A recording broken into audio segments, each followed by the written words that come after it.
The urgency of money is what the money system wants you to think. Because now you start to think about money. But originally, if we remove the concept of money and we get to a place of purity, which doesn't really exist except in the parallel illusionary world of Bitcoin. It's an illusion. Never forget that.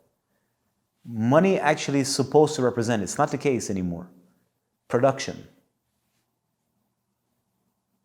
So if you produce, you're sustained by life and nature because you have a place and function, you serve, and the rest serves you. In the olden days, production was translated as money. So you're not thinking about money, you're thinking about producing. And producing, it means I'm healthy.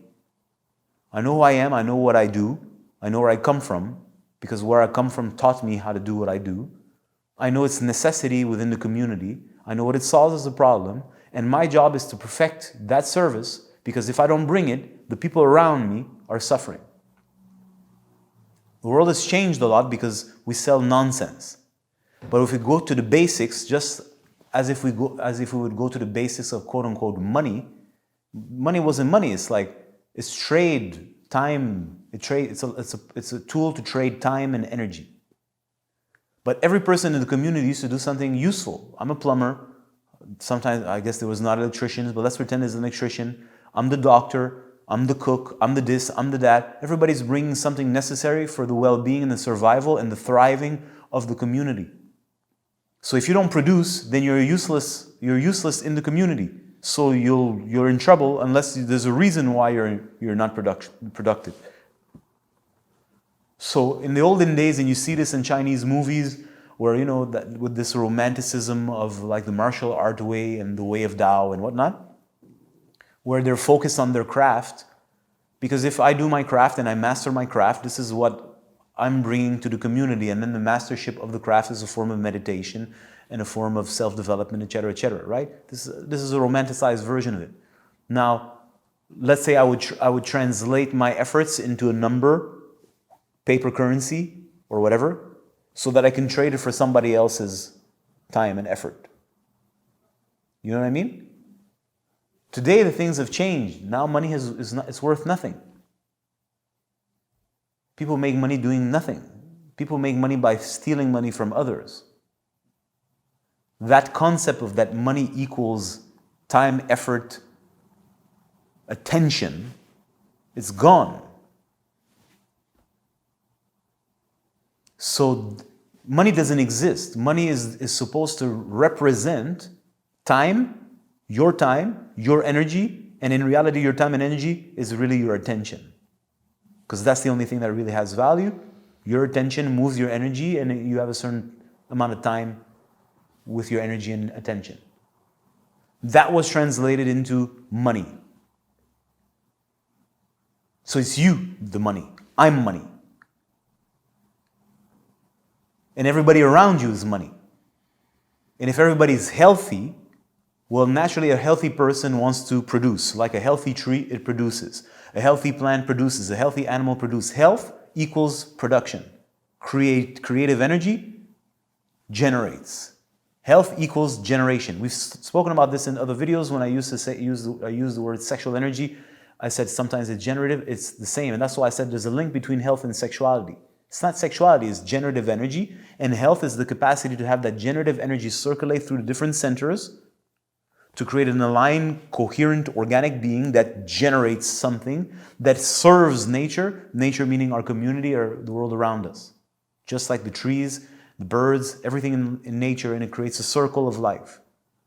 That effort or time was translated into money. This is an ideal world. That's not the case anymore. That's zero the case. So what we have now instead is people kind of understood, it's like, well, wait a minute. Money equals a person's time, energy, and effort.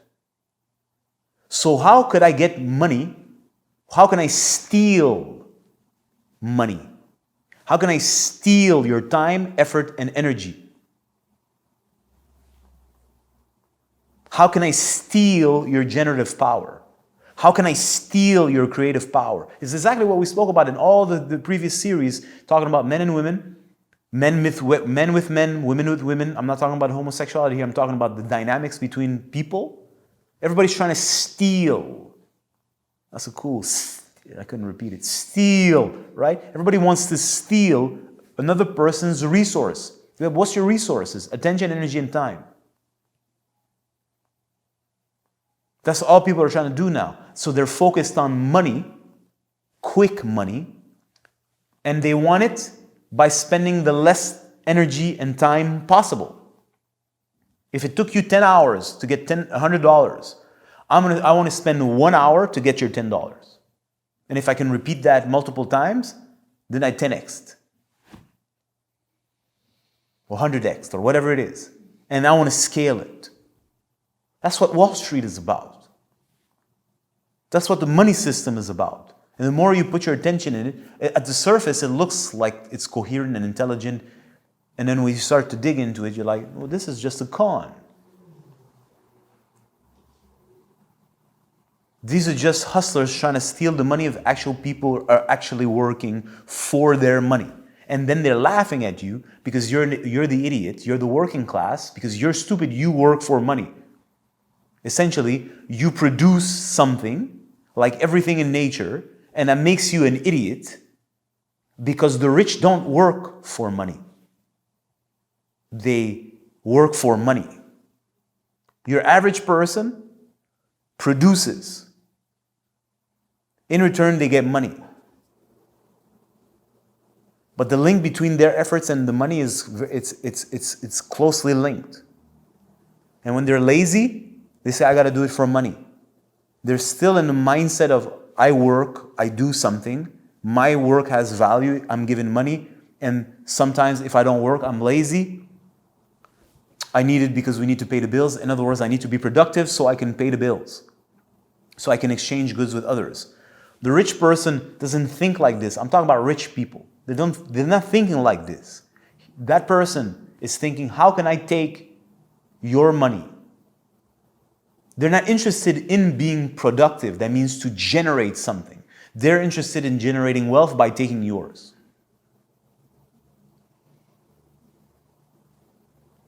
So is it not a form of work? Well, yeah, in a way. But are they actually generating something?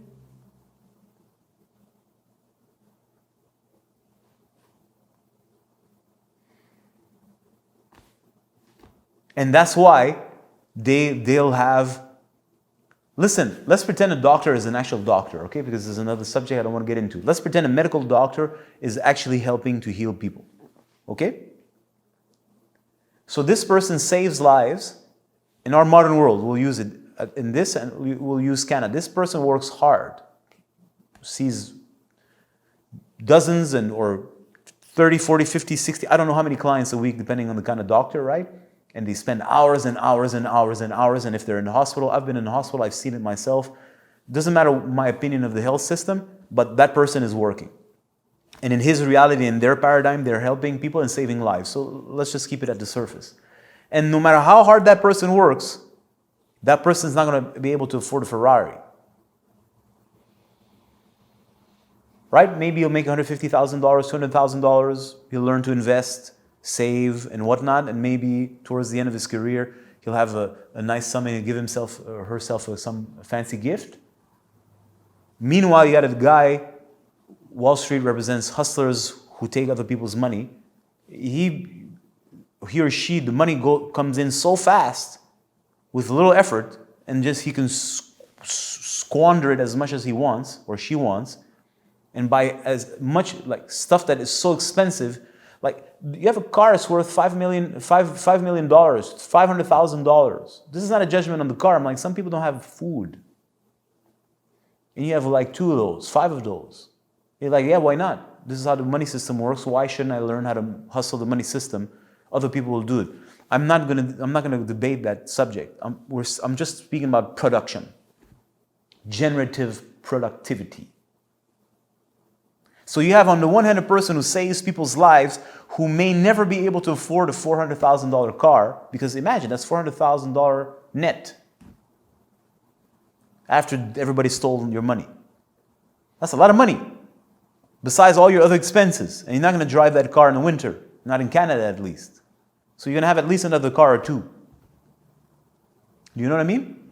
So I'm trying to say is that's a lot of money. So how do the people who buy these very expensive things, how do they get that money? How is it that if the doctor represents, it's an idealized version, but you'll understand what I mean, the pinnacle of service, human to human service, the pinnacle, that means I save your life. There's nothing more important in life than your health, and I save your life when your health is at the brink of collapse. How is it that if he reaches a certain kind of, he or she, a certain plateau of quote-unquote value in society, and you have a person who doesn't save any person's life, you don't even know who he is or she is, and that person can afford 10 cars, 7 cars, 16 homes. How do you explain that in a world where work, generation to generate, productivity, and money are connected? How can you explain this? Well, you can't. That's it. That's what I'm trying to say. It's a con. Now, what I'm saying, I don't live in a fantasy world, nor do I live in a world where I wish things were ideal. I don't give a shit. I observe things, I understand, so I understand what I feel at a deeper level, and then you have to do what you got to do to adapt, and then you're going to take your position. Well, what you going to do? Well, if you understand, you could choose to be a hustler, sure. I'm not saying it's a bad thing, and I'm not using the word hustler as an insult. I'm saying, well, you could try to play the system, or you could say it's not for me, and you work hard and be one of those cats, find some balance. It doesn't really matter. But the point is that you understand that. There are people who spend their lives working. We call them the working class, and a medical doctor or a naturopath or an osteopath, a doctor of Ayurveda who save people's lives, and this is their vocation. I'm not talking about hustlers in that field also. There's hustlers everywhere. Okay? That's your vocation. If you're genuine about it, if you do it from your heart, you don't count the hours. To save and change people's lives, and on the other hand is a person who technically produces nothing of value to society. It's like a parasite. Yet that person, the money, goes and fills his account in a way that the working class couldn't understand or imagine. Isn't that odd? Well, we live in such a system. And the disparity between those who hustle for money and those who produce, the gap is so huge. It's like this person actually works. Like every single time I see the garbage drivers pass by, I have a moment. I swear to God. Since I'm a kid, I have a moment. I stop and I watch it. I watch the truck pass by. It's quite a scene to watch. And I see the guys, generally guys. I think I've seen one time a girl in a bunch of years. I'm 43. One girl, maybe, max. And I see the guys, and I'm like, wow, how are you going to get up tomorrow morning and do it again? That's the first thing that crossed my mind. I'm like, how do you do it? Like, wow. And then how are you going to do it tomorrow again? I've had jobs, right? Before I got into what I do, I had jobs. And I'm like, I have to go tomorrow again. And I had a moment of depression. You kind of like tense yourself up. And you just go about your business and try to go in at it again tomorrow. I'm like, this guy's going to do it again tomorrow and the day after and the day after and the day after 5 times a week. Next week, again, 1, 2, 3, 4, 5. 1, 2, 3, 4, 5. 1, 2, 3, 4, 5. And if he's lucky, he gets 2 weeks off in the whole year. Maybe 5, 7 sick days. This person works. And if that person didn't pick up our garbage, we would be living in hell. We're already in hell, but it would be hell with garbage everywhere. Like his service is the most important. He is the lymphatic system of the society. In some cases, they get what's a decent salary? I don't know what a decent salary is. He's not making a lot of money. He's got a decent salary compared to working at Starbucks, and he's got certain advantages because he works for the city and whatnot. I guess it depends on the city or the country. And he's kind of happy because he could be working for $15 an hour. Maybe he's making 20, 25, 30 after like 12 years. And that's a lot of money. And then the government is going to put his hand in it and take like 43.6%, then 15% tax. and he's got a little bit left. He's got his Honda Civic, and he's like, Toyota Corolla, whatever, right? This guy works his fucking ass off. Day in and day out. And then right there, you got a dude passing. And this is not a criticism to the rich. I got nothing against nobody, right? It's just an observation to make a point about, first of all, the disparity between the rich and the poor, and the concept of time, energy, attention equals generation, which is a byproduct of health, and how health is literally hacked. Look at what's happening in the world. Listen. How health is hacked by certain groups of people who know how to steal your generative power. They're literally stealing what you do, steal what you create, make themselves rich in a way that you cannot even imagine that is possible, besides when you watch them on TV, but you don't get it. They steal your health. Remember, to create, to generate is the byproduct of actual health, right? So they're stealing the product of your health. And then they laugh at you because you're the sucker, you're the working class, you're the uneducated, you're an idiot. John Lennon has a song, "Working Class Hero is Something to Be." I don't know if this working class hero is something to be, but Johnny, he's feeling it when he's saying that. I'm like, what a cool sentence. I heard that, I think the first time was 2003. I'm like, the working class hero is something to be. I'm like, no, it's not. No, it's not. It sucks. But forget that concept. I'm talking about the generation equals money. So that the connection between money and actual productivity has been severed.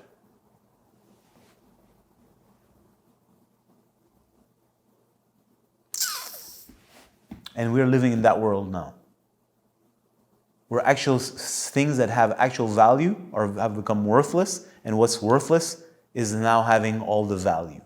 It still has no value, meaning it will, if you eat it, it will give you no satisfaction. But you can eat a million versions of it, and because you've lost your appetite or you've lost your taste for actual truth or quality, right? It's like fake tits. Ooh.